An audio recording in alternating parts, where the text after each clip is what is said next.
กับสบายดีพี่น้องมาพบพ่อกันแล้วก็ส่องสจิวบันนาตอนเช้าวันนี้ฝนตกอีกแล้วพี่น้องเอ้ยเขาหน้าปลากันยังบ่ท่านละแล้วท่านละทั่วฝนมาอีกแล้วนี่ฝนตกแต่เศร้าๆเลยมึนพี่น้องเอ้ย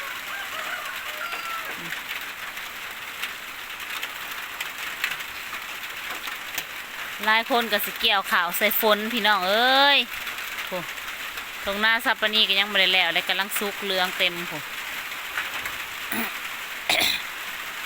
แต่ว่าฝนตกอีกแล้วบัดนี้หลายคนก็สิได้มัดเข่ามือนี่ค่ะพี่น้องค่ะฝนผัดมาตกพากันเป็นวัดเป็นไออีกแล้วบรรยากาศมันไม่สิไปแล่นว่าวให้ปลาลุงเบิ่งจังหน่อยสบายดีปลาลุงเลยลูกตอนเช้าพี่น้องเอ้ยยังเศร้ายังมืดมันมืดฝนทำไมเนาะมันมืดฝนพี่น้องเอ้ยไทก้ากะกะไก่คันเท่าไรยังมืดเศร้าถ้ากันเป็นวัดเป็นไอปลาลุงเอ้ยอย่าหากัดอันนั้นนะ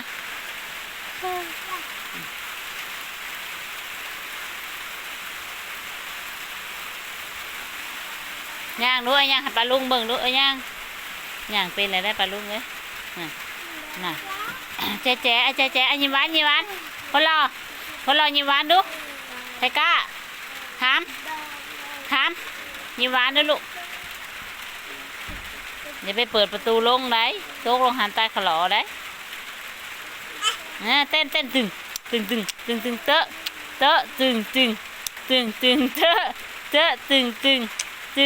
เตะมักเต้นขนาดที่จะบริงินเสียงยังเต้นกระจิวกำลังหนึ่งข่าวพี่น้องหัวคนตรวจใส่ท้องตีนให้น้องเลยลูกจนนายแม่ไปลักให้น้องเลยฮะถือว่าแล้วแล้วก็ไปวัดไปไอเถอะเป็นวัดนั่นมันใหม่ก็ไอแตกโบกเบิ่งฝนผู้ฝนตกผู้ลูกใส่เกือบฝนกับฝนแท้ๆพี่น้องแม่มือ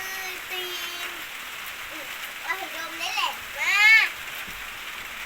มาใส่เกือบมิ้นขี่ได้แท้ก้าเอ้ยใช่ไหมย่าง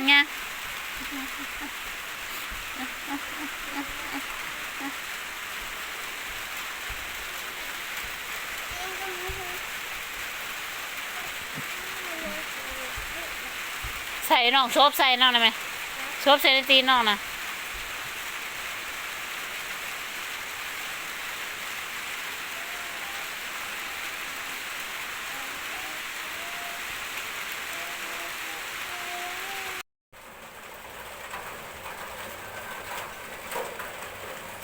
สบายดีเด้อพี่น้องสบายดีอีกรอบเด้อพี่น้องบรรยากาศฝนตกลิ้นไปปล่อยพี่น้องเลยตกมดมือฝนน่ะชิวกับมานางขับมาคือดินอีกแล้วนางขับมาคือดินอีกแล้ว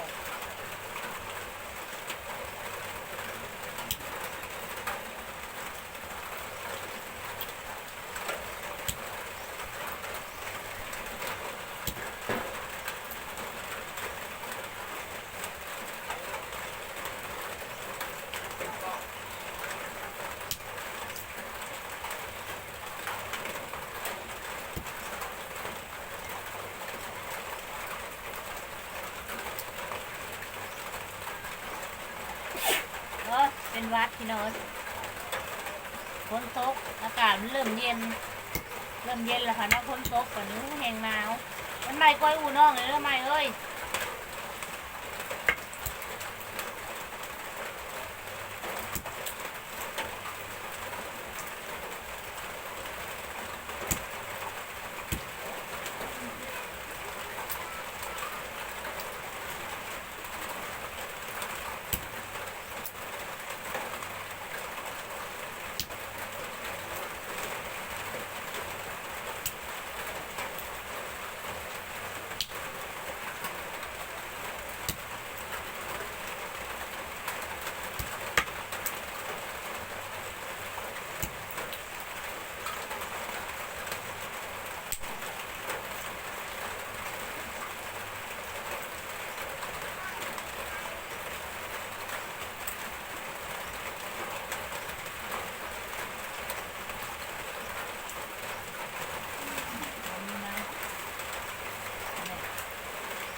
เลือกเราไปเป็น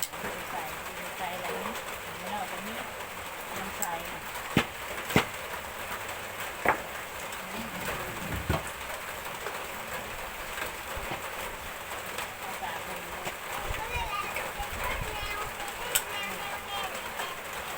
ไว้นอกไงลูก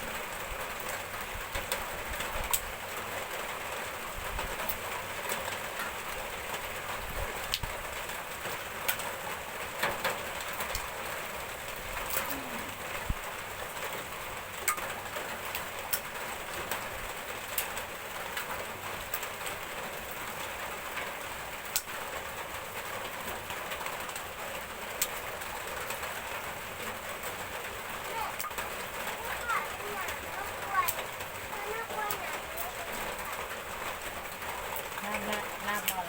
ลาบเนี่ย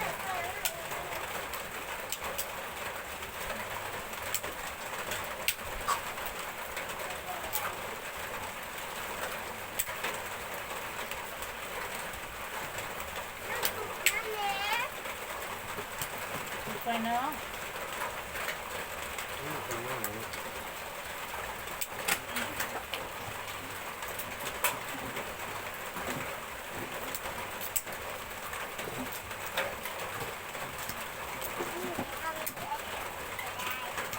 ลบมือเด้อ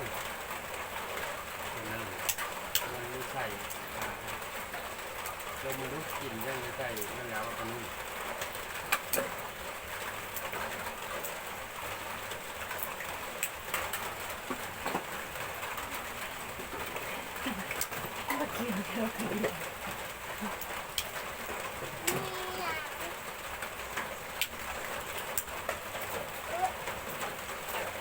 กล้วยเนาะนั่นก็เนาะนั่นก็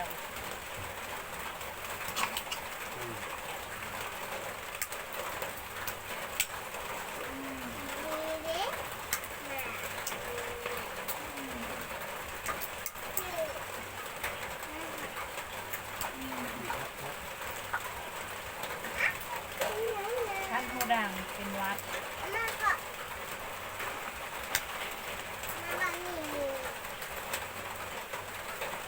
เจี๊ยบเจี๊ยบนั่งกับเจี๊ยบเป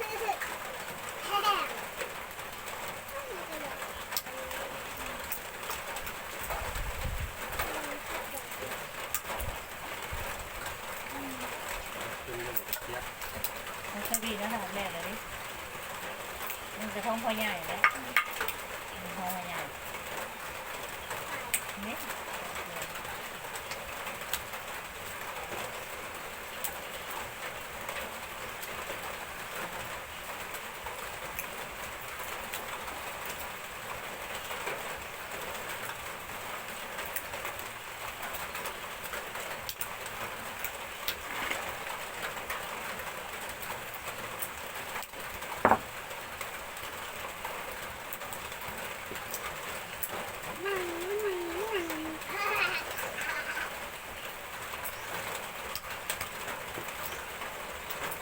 ครับนักเรียนป .1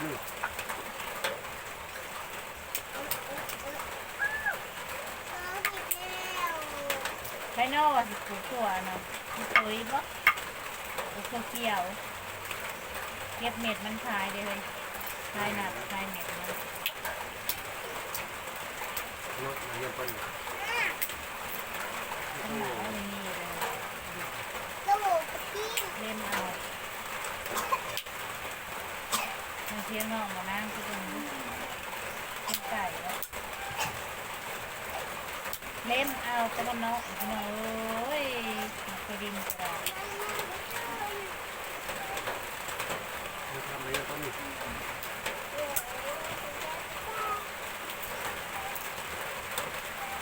ทำนักเรียนป .1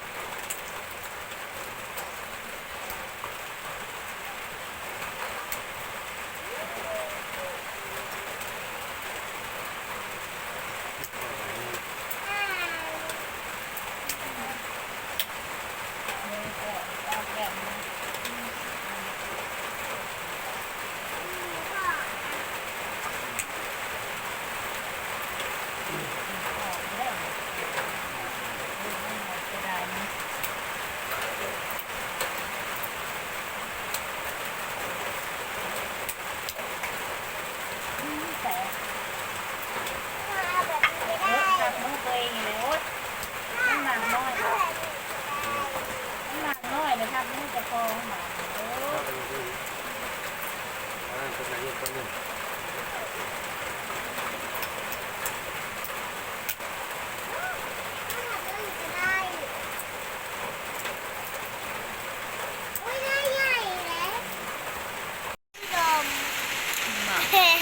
บ้าที่ไปโดนโจดคนครับแม่ดูนี่ ลมโหลดตบแม่เลยบุญเดี๋ยวทับแห้งไว้มันสิแตกค่อยทับ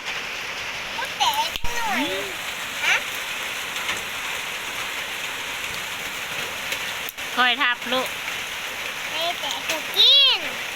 แล้วกินมันสิไอ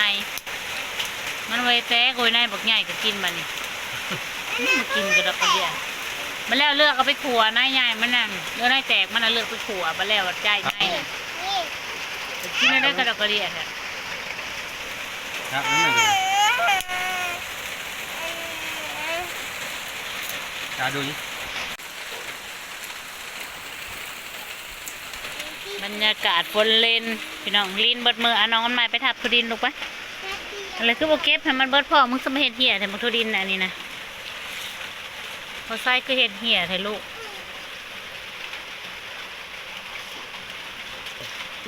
เพิ่นเห็ดทุดินเหี้ย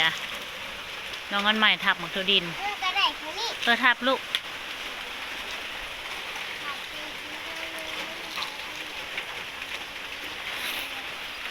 ทับลูกทับแม่สิโจกคลิปเลยนะมันใหม่โจกคลิปแล้วมันใหม่โจกคลิปฝากโจกคลิปหน่อยน้องอันใหม่ทับมักทุดินพี่น้องโอเคพี่น้องจ้าสำหรับคลิปนี้พี่น้องสติวกะสิขอโจไว้สนิทสกอนฝากกดไลค์กดแชร์กดติดตามไผ่